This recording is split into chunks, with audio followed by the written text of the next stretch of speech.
જયરામભાઈ રાઠોડ, પ્રવક્તા જિલ્લા કોંગ્રેસ સમિતિ ભાવનગર. આજે ભાવનગર જિલ્લા શહેર કોંગ્રેસ દ્વારા પ્રેસ વાર્તામાં આપ સૌ પત્રકાર મીડિયા મિત્રોનું સ્વાગત છે. કેન્દ્રની ભારતીય જનતા પાર્ટીની સરકાર દ્વારા જે કેન્દ્રની વિવિધ યોજનાઓના નામ ફેરબદલ કરવામાં આવી રહ્યા છે, એ પૈકીની એક યોજના મનરેગા યોજના, જે યોજનાનું નામ બદલી અને વીબીજી યોજના જે આપવામાં આવ્યું છે, એમાં અમારી ભારતીય રાષ્ટ્રીય કોંગ્રેસ દ્વારા જે સરકાર દ્વારા જે યોજનાને ફેરબદલ કરવામાં આવ્યો છે, એના સખ્ત વિરોધના ભાગરૂપે આજે આપની સમક્ષ પ્રેસ વાર્તામાં આવવાનું થયું છે. મુદ્દો એક છે કે યોજના જે છે એ 2005માં મનમોહન સિંહજીની સરકાર થકું આ યોજના અમલમાં આવી. આ યોજનાની જે સ્થાયી સમિતિ હતી, એ સ્થાયી સમિતિના ચેરમેન તરીકે ભારતીય જનતા પાર્ટીના કલ્યાણસિંહ અધ્યક્ષ હતા અને એમના સુઝાવ અને સૂચનો ઉપરથી આ યોજના મનરેગા યોજના અમલ મૂકવામાં આવી હતી. આ યોજનાને આજે 25 વર્ષે ભારતીય જનતા પાર્ટીએ આખું નામ ચેન્જ કર્યું છે. એના વિરોધમાં અમે આપની સમક્ષ પ્રેસ વાર્તા કરી રહ્યા છીએ. એના 3 થી 4 મહત્ત્વના મુદ્દા છે કે પહેલાંની જે યોજના હતી મહાત્મા ગાંધી યોજના, એમાં 100 દિવસની દરેક કામદારોને કામની ગેરંટી આપવામાં આવતી હતી. જ્યારે એના ફેરબદલમાં હાલની તારીખે આ સરકાર 100 દિવસ ઘટાડી અને સરકાર જ્યારે નક્કી કરે ત્યારે કામ આપશે. જ્યારે જૂની સરકાર જે હતી, જે યોજના જૂની અમલમાં હતી, એમાં સ્પષ્ટ રૂપ હતો કે ગમે ત્યારે મજૂર કામ માગે, આ યોજનાના જે લાભાર્થીઓ છે, ગમે ત્યારે કામ માગે ત્યારે એને કામ આપવામાં આવતું. અત્યારે સરકાર નક્કી કરશે કે તમને ક્યારે કામકાજના દિવસો આપવામાં આવશે.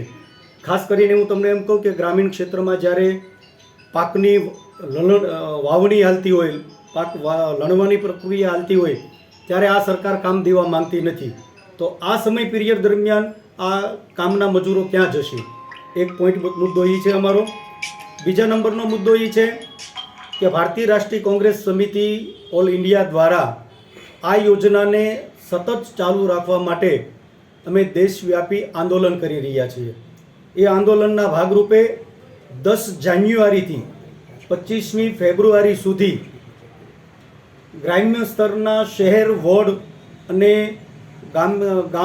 ગામ સભાથી માંડીને તે પાર્લામેન્ટ સુધી કોંગ્રેસ પક્ષ આ યોજનાના અનુસંધાને આંદોલન કરશે. એના અમારા કાર્યક્રમો નિર્ધારિત થઈ ગયા છે. સૌપ્રથમ અમારે જ્યારે પ્રેસ વાર્તાનો તબક્કો છે, એટલે આપ સૌને પ્રેસ વાર્તા માટે અમે આમંત્રિત કર્યા છે. હવે પછીના તબક્કામાં અમે 12 જાન્યુઆરીથી કન્ટિન્યુ ગ્રામ્ય સ્તરે આંદોલનને લઈ જઈશું. ગ્રામ્ય સ્તરે ચાલુ સરપંચો, પૂર્વ સરપંચો, આ કામના લાભાર્થીઓ સુધી અમારા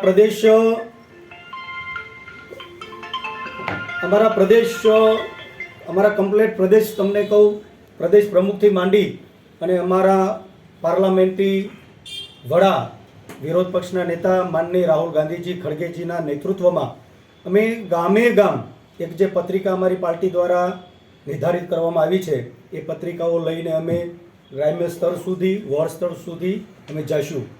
આ કામના જે મજદૂરો છે, એને જે રોજગારી નથી મળી રહી, એના માટે થઈને સ્પેશિયલ અમે એમની ગામ સભાઓ કરશું, નુક્કડ સભાઓ કરશું. ગામ સભાને બાદ કરતાં તાલુકા સ્તરે, જિલ્લા સ્તરે અને ગુજરાત પ્રદેશ સ્તરે અને ખાસ કરીને રાજ્ય સ્તરેથી માંડીને દેશ લેવલ સુધી 25મી ફેબ્રુઆરી સુધીમાં અમે દિલ્હી પણ આ યોજનાના વિરોધમાં અમે આંદોલન અને કાર્યક્રમો કરશું. આ અમારો રૂટિન મુજબનો જે કાર્યક્રમ છે, એનાથી તમને માહિતગાર કરવા માટે અમે આજે આપને બોલાવ્યા. આપ સૌ આજના અમારા કાર્યક્રમમાં આવ્યા એ બદલ આપ સૌનો ખૂબ ખૂબ આભાર. ધન્યવાદ. હેલો ભુજ, તો કેમ છો તમે? આજે હું તમને એવા શોરૂમની વિઝિટ કરાવું છું જે છેલ્લા 10 વર્ષથી કચ્છની જનતાના પ્રેમ અને વિશ્વાસથી મહેકતું લુગડા બજાર ફેમિલી શોરૂમ. આ શોરૂમમાં સ્ટાર્ટિંગ પ્રાઇસ 399થી છે, જેમાં kids wear, girls wear, boys wear અને જેન્ટ્સ વેર અને લેડીઝ વેરમાં પણ ન્યૂ વેરાયટીવાળું કલેક્શન પણ જોવા મળી રહેશે. અને જેન્ટ્સ માટે વેડિંગ કલેક્શન અને કુર્તા કલેક્શન પણ બહુ જ સારું છે. એનિમલ મૂવીનો પાર્ટ 2 આવે કે ના આવે, પણ એનાથી પહેલાં અમે લઈ આવ્યા છીએ લુગડા બજાર પાર્ટ 2, જેમાં તમને કિડ્સ વેરમાં વિન્ટર વેર સમર કલેક્શનનો ન્યૂ સ્ટોક આવી ગયો છે. લેડીઝ વેરમાં પણ ન્યૂ ડિઝાઇનમાં kurti, top and coat set best price थी स्टार्ट થાય છે. तो जेंट्स वेयर में भी मिल जाएगा boss. Leather, jacket, brand pants and check shirts, formal shirts, track pants પણ બેસ્ટથી બેસ્ટ પ્રાઇસ સાથે.